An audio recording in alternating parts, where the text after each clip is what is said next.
Bitcoin, mimpi kaya yang bisa berujung petaka. Bitcoin semakin populer di Indonesia dengan banyak influencer yang mempromosikannya sebagai investasi masa depan. Mereka menampilkan kisah sukses dan grafik harga yang naik, seolah-olah Bitcoin adalah jalan pintas menuju kekayaan.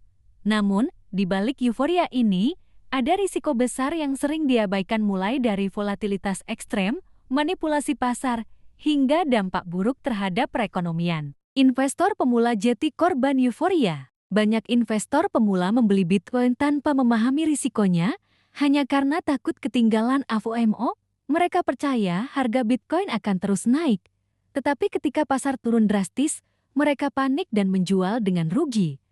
Tidak sedikit yang menggunakan tabungan, dana darurat, bahkan berhutang untuk membeli Bitcoin, hanya untuk kehilangan segalanya saat harga jatuh. Bitcoin tidak memiliki nilai fundamental. Tidak seperti saham atau properti yang memiliki nilai real, Bitcoin hanya bernilai karena spekulasi pasar.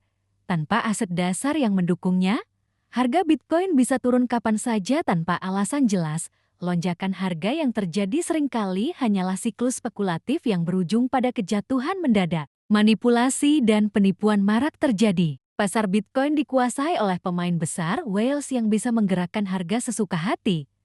Mereka menciptakan lonjakan harga pump, menarik banyak investor baru, lalu menjual asetnya di puncak, meninggalkan investor kecil dalam kerugian. Selain itu, banyak penipuan berkedok edukasi Bitcoin, influencer menjual kursus mahal, menjanjikan strategi sukses, padahal mereka sendiri hanya mencari keuntungan dari kepopuleran Bitcoin. Dampak buruk bagi perekonomian. Alih-alih mendukung bisnis produktif, banyak orang justru mengalihkan uangnya ke Bitcoin yang tidak menciptakan nilai ekonomi nyata.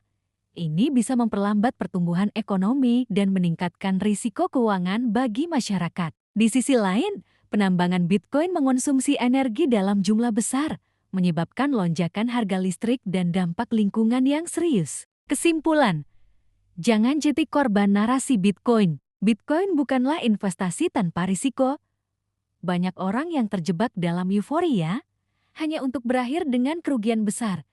Jangan mudah percaya pada janji kekayaan instan dan selalu lakukan riset sebelum berinvestasi. Bagikan tulisan ini agar lebih banyak orang sadar sebelum terlambat.